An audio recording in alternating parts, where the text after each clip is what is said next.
ठीक है, तो सबसे पहले हम आई का डायग्राम बना लेते हैं। ये हमने आगे की तरफ बना लिया कॉर्निया, ठीक है, कॉर्निया इस तरह से। और यहाँ पीछे की तरफ आई की ये पहली लेयर है कॉर्निया, और ये जो लेयर है दोनों को मिलाकर पहली लेयर बनती है। और ये लेयर जो है पीछे की तरफ ये है स्क्लेरा, ठीक है, स्क्लेरा। असल में आई में 3 कोट्स होती हैं। सबसे ऊपर वाली फिब्रस कोट है, फिब्रस कोट जो ऊपर नीले कलर से दिख रही है। इस फिब्रस कोट का 5/6 part of fibrous coat is formed by sclera, उसको स्क्लेरा बनाती है। और जो 1/6 पार्ट है आगे की तरफ, ट्रांसपेरेंट पार्ट है, वो होता है कॉर्निया। कॉर्निया कॉर्निया जो है वो फिब्रस कोट का कितना पार्ट है? 1/6 part of fibrous coat, 1/6 part of fibrous coat, fibrous coat 1/6 part of fibrous coat, वो कौन सी होती है? कॉर्निया, जो ट्रांसपेरेंट होता है।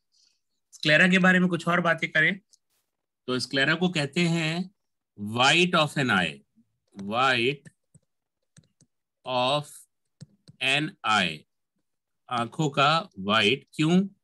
ये क्योंकि वाइट इन कलर होता है, it is rich in collagen fibre, इसमें कोलेजन फाइबर बहुत ज्यादा होते हैं, rich in collagen fibres, collagen fibres में बहुत रिच होता है, इसीलिए इसको व्हाइट ऑफ एन आई कहते हैं। क्योंकि आप जानते हो जहां कोलेजन फाइबर होगा वहां व्हाइट कलर होगा, तो इसमें कोलेजन फाइबर बहुत ज्यादा भरा हुआ होता है। और एक और बात आप जानते हैं कि कोलेजन फाइबर जहां होता है वहां हाई टेंसाइल स्ट्रेंथ प्रोवाइड करता है, मतलब मजबूती प्रोवाइड करता है। तो यहाँ कोलेजन फाइबर बहुत मजबूती प्रोवाइड करता है, जिससे आईबॉल का शेप मेंटेन रहता है। इसका मतलब इसका एक और रोल हो गया, provide shape to eye, eyeball को शेप प्रोवाइड करता है और प्रोटेक्शन भी देता है, क्योंकि ये मजबूत लेयर है तो आंखों को प्रोटेक्शन भी देती है, किसी तरह की भी इंजरी ना हो उसको भी ये करती है ना, क्योंकि collagen fibre high tensile strength provide करने वाला होता है।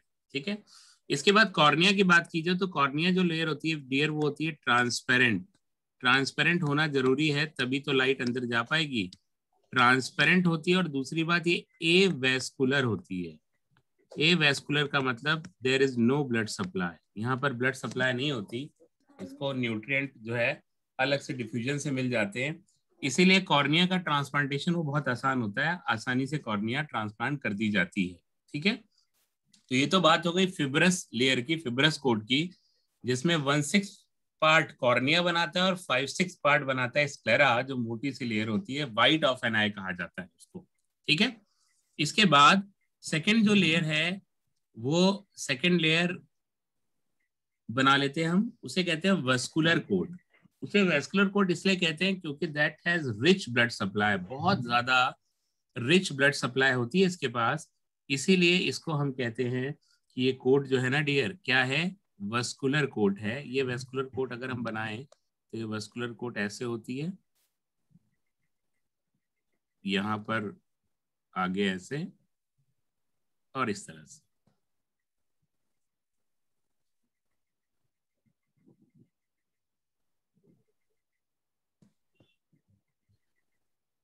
ये हो गई वेस्कुलर कोट।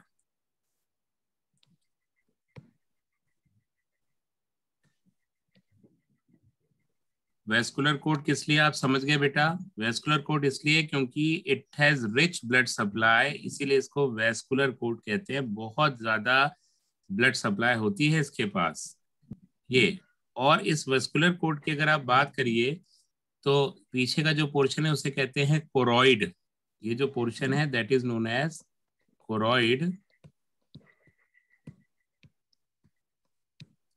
और कोरॉइड को आप जानते हो, अभी बताया, हाईली वेस्कुलर होती है, हाईली वेस्कुलर, बहुत ज्यादा ब्लड सप्लाई होती है, ये हाईली वेस्कुलर होती है। केवल इतना ही नहीं, ये पिगमेंटेड भी होती है, this layer is pigmented. Pigmented, इसमें मेलानिन ग्रेन्यूल्स होते हैं, पिगमेंट होते हैं, जिसकी वजह से ये ब्लैक कलर की हो जाती है। मगर एनसीईआरटी ने ना इसको ब्लू कलर लिखा हुआ है, क्योंकि अगर एकदम डार्क ब्लू हो तो ब्लैक ही दिखाई देगी। तो एनसीईआरटी के हिसाब से लेयर कैसी होती है, ब्लूइश इन कलर, तो ब्लू कलर की होती है, इसलिए हमने ब्लू लिख दिया एनसीईआरटी के हिसाब से। और ये जो डार्क कलर होता है, इसका ये जो पिगमेंट होता है वो इंटरनल रिफ्लेक्शन को प्रिवेंट करता है। जो पिगमेंट है that prevents prevents internal reflection, ये इंटरनल रिफ्लेक्शन को प्रिवेंट करता है, रोकता है, इसीलिए ब्लर इमेज नहीं बनती। जो लोग एल्बिनिक होते हैं, एल्बिनिस जिन पर्सन में होता है, तो उनमें बॉडी में पिगमेंट जो है ना वो हर जगह नहीं होता, इंक्लूडिंग दी आईज, कहीं नहीं होता बॉडी में। आपने देखा होगा कि वो लोग एकदम वाइट कलर के होते हैं, है ना, वाइट उनके बाल होते हैं, वाइट ही उनकी आईब्रोज होती हैं, क्योंकि उनमें पिगमेंट बॉडी में कहीं नहीं होता। तो पिगमेंट नहीं होने की वजह से ही डियर वो जो है उनकी आंखों में इंटरनल रिफ्लेक्शन प्रिवेंट नहीं होता, और उनकी आंखों में क्या होता है, इंटरनल रिफ्लेक्शन वो होता है उनकी आंखों में। क्या बात को समझ गया आप? तो यहाँ देखिए, ये कोरॉइड पिगमेंटेड है, इंटरनल रिफ्लेक्शन को प्रिवेंट करती है, परंतु एल्बिनिक पर्सन में पूरी बॉडी में कहीं भी मेलानिन नहीं होता, including the eyes. So in their eyes internal reflection that takes place, light आती है, रिफ्लेक्ट होती है, वापस आती है, तो उनकी इमेज कैसी बनती है, ब्लर। ऐसे लोग बिना ग्लासेस के नहीं देख सकते, बिना चश्मों के नहीं देख सकते, उनको साफ नहीं दिखाई देता। क्या बात क्लियर हो गई होगी आपको? ठीक है, तो भाई एक बात आप समझ गए, तो इसीलिए वो गाना बना हुआ है ना कि हम काले हैं तो क्या हुआ, मिलेनिन वाले हैं, है ना, हम काले हैं तो क्या हुआ, मिलेनिन वाले हैं, because melanin is very important. वो हमें अल्ट्रावायलेट रेस से, हार्मफुल रेडिएशन से बताता है सन की, साथ ही साथ वो इंटरनल रिफ्लेक्शन को भी प्रिवेंट कर रहा है, इसीलिए गाना बना हुआ है पुरानी फिल्म में, हम काले हैं तो क्या हुआ, मिलेनिन वाले हैं। ठीक है, आगे चलते हैं। जब आगे जाती है कोरॉइड की लेयर, तो ये बना देती है सीलियरी बॉडी, ये बना देती है सीलियरी बॉडी, ये है सीलियरी बॉडी, ये जो है। और आगे जाती है तो ये बना देती है आइरिस, और आगे गई तो इसने ऐसे करके बना दिया आइरिस, ये वाला जो आगे का पोर्शन है आइरिस। और यहाँ बीच में ये लेंस होती है, दिस इज द लेंस, और लेंस को सपोर्ट करने के लिए जो लिगामेंट्स होते हैं उन्हें क्या जाता है, सस्पेंसरी लिगामेंट, वो सीलरी बॉडी से लेंस तक जुड़े हुए होते हैं। देखिए इस तरह से सस्पेंसरी लिगामेंट है, ये है सस्पेंसरी लिगामेंट।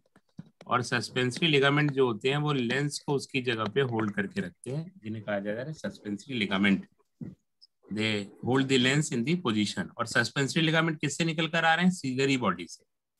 और जो आइरिस है यहाँ पर जो देख रहे हैं, आइरिस के बीच में जो जगह बची यहाँ पर, वो उस जगह से ही लाइट जाती है, और वो जगह यहाँ पर ये हमने बना रखी है, इसे हम कहते हैं प्यूपिल। इसका मतलब जो आइरिस होता है वो प्यूपिल के डायमीटर को कंट्रोल करता है, जो मैं आगे बताऊंगा। अगर ब्राइट लाइट है तो आइरिस आगे चला आता है और कम लाइट अंदर जा पाती है, और डिम लाइट हो तो आइरिस पीछे खिंच जाता है, जिससे प्यूपिल बड़ा हो जाता है, अपर्चर आई का बड़ा हो जाता है, और डिम लाइट में ज्यादा लाइट आंखों में जा पाती है। तो ये एक तरह से iris controls the aperture of eye और प्यूपिल, ये अपर्चर ऑफ आई को या प्यूपिल को कंट्रोल करता है। अब आइरिस कैसा होता है वो मैं आपको यहाँ बना के दिखा दूं तो आपको समझ में आएगा। जैसे ये आईबॉल है, ठीक है, ये आईबॉल है किसी की, इस तरह से आंखें हैं,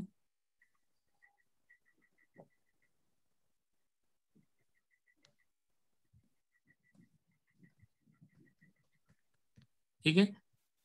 तो हम नीली आंखें बना लेते हैं, क्योंकि जो आइरिस होता है ना डियर, ये प्रोवाइड करता है को colour, provide colour to eye, colour to eye, ये आंखों को कलर प्रोवाइड करता है। कैसे, जरा देखिए, ये रहा आइरिस, ये रहा प्यूपिल बीच में, और ये आइरिस ऐसे लंबा लंबा ऐसे करके होता है, इस तरह से, ये इस तरह से बना होता है आइरिस। देख रहे हैं आप, ये है आइरिस, ये हमने नीली आंखें बनाई हैं यहाँ पर, नीली आंखों का आइरिस है, तो दिस इज आइरिस। ज्यादातर लोगों में ये ब्लैक होता है, आप जानते हो, कुछ लोगों में ब्राउन भी होता है, नीला भी होता है, हरा भी होता है, हरा बहुत कम कॉमन है, नीला भी कम कॉमन है, तो हमने ब्लू बनाया है। तो आइरिस जो होता है ना, उसी से आई को कलर मिलता है। मैक्सिमम लोगों में ब्लैक होता है, परंतु ये ब्लैक, ब्लू ब्राउन और इवन दो ग्रीन कलर भी प्रोवाइड कर सकता है आई को, तो colour to the eye is provided by the iris, वही प्रोवाइड करता है इसको, यही आइरिस का काम होता है। ठीक है बेटा जी, ठीक है। थर्ड लेयर अगर हम देखें तो जो थर्ड कोट होती है ना डियर, वो होती है आपकी नर्वस लेयर या नर्वस कोट, वो इस तरह से होती है, ये नर्वस कोट बना देते हैं हम, this is the nervous coat, nervous coat या नर्वस लेयर। थर्ड जो लेयर है वो नर्वस लेयर है, this is the nervous layer. तो third layer this is nervous coat, और नर्वस कोट में आप जानते हो नर्वस कोट के अंदर होते हैं rods and cones, rods and cones जो विजुअल पिगमेंट्स होते हैं हमारे, rods and cone nervous layer. ठीक है, ये जो नर्वस लेयर है असल में इसी को आप कहते हो रेटिना, यही है रेटिना जिसमें रॉड्स और कोन आते हैं। और रेटिना अचानक से ये खत्म हो जाती है, जिस जगह पे वो खत्म होती है उस जगह को कहा जाता है ओरा सेराटा, जहां पर अचानक से अब्रप्टली एंड कर दी उस जगह को कहते हैं ओरा सेराटा। इसका मतलब ओरा सेराटा वो जगह है जहां पर कि ये नर्वस कोट जो है ना आके खत्म हो जाती है। कुछ साइंटिस्ट का मानना है कि इसके आगे भी नर्वस कोट जाती है, परंतु वो नॉन नर्वस लेयर के फॉर्म में जाती है, इसका मतलब रॉड्स और कोन नहीं होते। तो उनके हिसाब से नर्वस जो कोट है उसमें रेटिना है और नॉन रेटिना की लेयर फिर आगे चली जाती है। चाहे जो भी हो, पर इतना जान गए आप कि रॉड्स और कोन यहीं पर एंड हो जा रहे हैं, उसके आगे कोई और लेयर जाती है तो उससे कोई फर्क नहीं पड़ता क्योंकि वहां पे रॉड्स और कोन नहीं होंगे। तो आप ये कह सकते हो कि रेटिना जहां पर अचानक से एंड होती है उस जगह को हम कहते हैं ओरा सेराटा, और उसके आगे रेटिना की लेयर नहीं होती डियर फिर। ठीक है, अब होता क्या है कि अगर हम देखें यहाँ पर तो बिल्कुल ये जो लेंस है उसके जस्ट अपोजिट साइड पे यहाँ पर ये लेयर होती है जिसे कहते हैं मैकुला लूटिया। लेंस के जस्ट अपोजिट पे ये होती है मैकुला लूटिया, ये रीजन होता है, this region is known as macula lutea. Macula yellow spot होता है लूटिया, ठीक है, ये पूरा लेयर मैकुला लूटिया का है। और इसके बीचों बीच, इसके बीचों बीच यहाँ पर ये एक रीजन होता है जिसे कहते हैं fovea centralis, fovea centralis just opposite to the lens.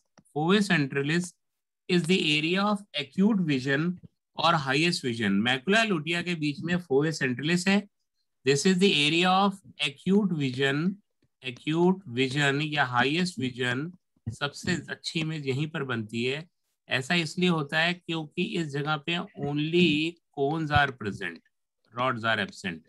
यहाँ पर केवल कोन्स प्रेजेंट होते हैं, रॉड्स क्या होते हैं, एब्सेंट होते हैं, वहां पर बिल्कुल भी नहीं होते, इसीलिए एरिया ऑफ हाईएस्ट विजन होता है। ठीक है, और इसके जस्ट नीचे इस तरह से नर्व्स निकल के बाहर जाती हैं जो ब्रेन को इंफॉर्मेशन लेकर जाएंगी, देंगी। ये जो रीजन आप देख रहे हो जो यहाँ जा रहा है, ये नर्व्स यहाँ से निकल रही है, वहां रॉड्स और कोन नहीं होते।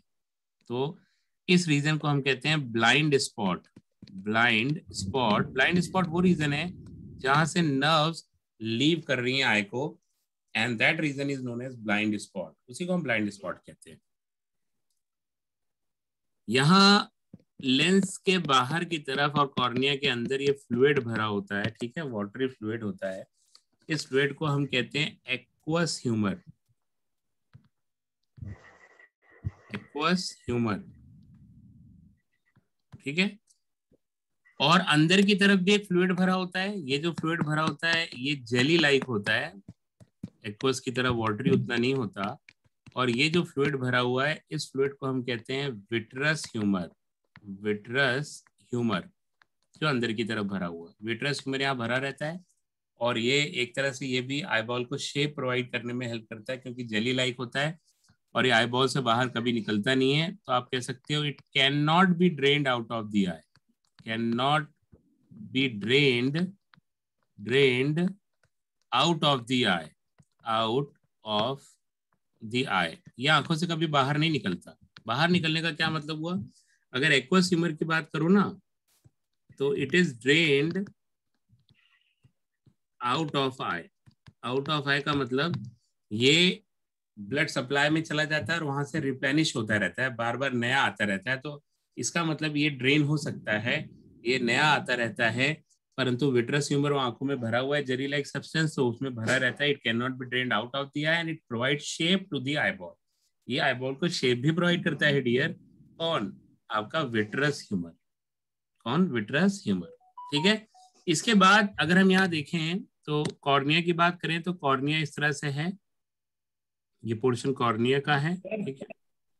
कॉर्निया में अंदर की तरफ जो है ना, ये एक लेयर होती है इस तरह से स्ट्रेटिफाइड एपिथेलियम की। ठीक है। और कॉर्निया आप जानते हो आगे चल के ऐसे करके आईलिड वगैरह बना देगी। जो ये लेयर आप देख रहे हो यहाँ पर, ये स्ट्रेटिफाइड एपिथेलियम की लेयर है जो इसको प्रोटेक्शन प्रोवाइड करती है, पूरे कॉर्निया को नीचे से लाइन करके रखती है। इसे कहते हैं कंजक्टिवा। कंजक्टिवा। और ये कंजक्टिवा असल में होती क्या है? Stratified epithelium. स्ट्रेटिफाइड एपिथेलियम आप जानते हो उसका काम होता है प्रोटेक्शन का। स्ट्रेटिफाइड एपिथेलियम, एपिथेलियम, और इसका काम होता है प्रोटेक्शन का। ठीक है बेटा जी। और आप जानते हो जब इन्फेक्शन होता है कंजक्टिवा का तो उसी को हम कहते हैं कंजक्टिवाइटिस। क्या कहते हैं? कंजक्टिवाइटिस। कंजक्टिवाइटिस। आपके स्क्रीन पर ये है फिगर, मेरे ख्याल से आप समझ गए होंगे। कोई डाउट हो तो आप पूछ सकते हैं मुझसे, आपके पास बचे हुए हैं। जी